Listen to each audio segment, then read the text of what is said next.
مشہور مصنف جمال الدین القفلی نے لکھا کہ عراق و ایران کے سرحدی علاقوں میں آباد التیمہ نامی ایک قوم حضرت ادریس کی باقی بچے ماندہ قوم میں ہیں، جو سائبین کی ایک شاخ ہیں۔ یہ لوگ خود کو ادریسی کہتے ہیں۔ یہ لوگ ستارے کو اپنے دینی رسومات کا ماخذ سمجھتے ہیں اور اپنی عیدیں اور قربانیاں ستاروں کے عروج اور رجوع کے وقت کے مطابق مقرر کرتے ہیں۔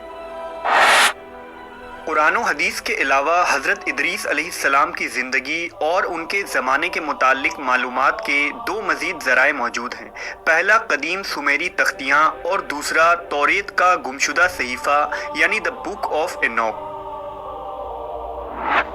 سن 1946 میں بحر مردار کے کنارے ایک غار میں 900 قدیم صحیفے دریافت ہوئے۔ یہ وہی صحیفہ ہے جو ہنوک یعنی حضرت ادریس پر نازل ہوا تھا۔ ان صحیفوں میں ایک بڑا صحیفہ توریت کے گمشدہ حصوں کا تھا، جسے آج ہم دا بک آف اینوک کہتے ہیں۔ بک آف اینوک میں تاریخ انسانی کی ایک مختلف کہانی ملتی ہے، جس میں حضرت نوح کے زمانے تک کے واقعات لکھے گئے ہیں۔ اس صحیفے میں ایک خاص قسم کے مخلوق کا ذکر ہے جسے دا واچرز کہا گیا ہے۔ انجیل میں انہیں دا فالن اینجلز کہا جاتا ہے۔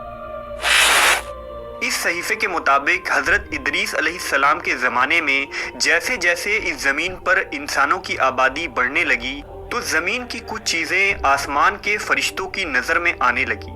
ان فرشتوں کو بنی آدم کی خوبصورت عورتیں بہت پسند آئیں۔ وہ لمبی بالوں والی عورتوں کے فرشتہ تھے، لہذا سینکڑوں فرشتے آسمانی راستے سے زمین پر آ گئے۔ انہوں نے ان خوبصورت عورتوں سے زنا کیا اور شادیاں بھی کی۔ اس دوران ان فرشتوں نے انسانوں کو علم نجوم اور ستاروں کا علم سکھایا۔ ان عورتوں نے جب بچوں کو جنم دیا تو وہ انسان نہیں تھے، بلکہ عجیب و غریب دیو ہیکل مخلوق یعنی جائنٹس تھے، جسے بائبل میں نیفیلیم کہا جاتا ہے۔ اسلامی روایات میں بھی اس طرح کے لمبے قد والے دیو کا ذکر جگہ بجگہ ملتا ہے۔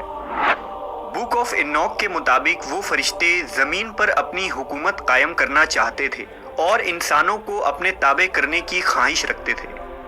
دراصل اہل کتاب یہود و نصارہ کا یہ عقیدہ ہے کہ ابلیس ایک فرشتہ تھا اور اس نے جب اللہ کی نافرمانی کی تو وہ مردود ہو کر ابلیس کہلایا، جبکہ قرآن و حدیث کے مطابق ابلیس فرشتہ نہیں بلکہ ایک جن تھا۔ لہٰذا اس غلط عقیدے کی بنیاد پر توریت اور عیسائی لٹریچر میں ان مخلوق کو فرشتہ لکھا گیا ہے، جبکہ فرشتے اللہ کے حکم کے تابع ہوتے ہیں، نہ ہی وہ نافرمان ہوتے ہیں اور نہ گناہ کر سکتے ہیں۔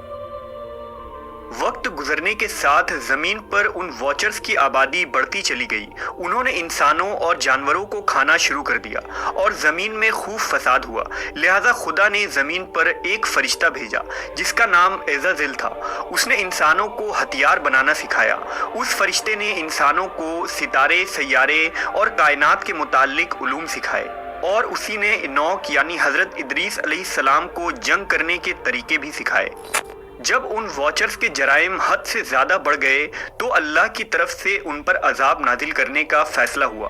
لہٰذا وہ واچرز حضرت ادریس علیہ السلام کے پاس آئے اور انہوں نے اللہ سے اپنی سفارش کروائی، لیکن ان کی سفارش قبول نہیں کی گئی اور آسمان سے حضرت جبرائیل و میکائیل کی فوج نازل ہوئی۔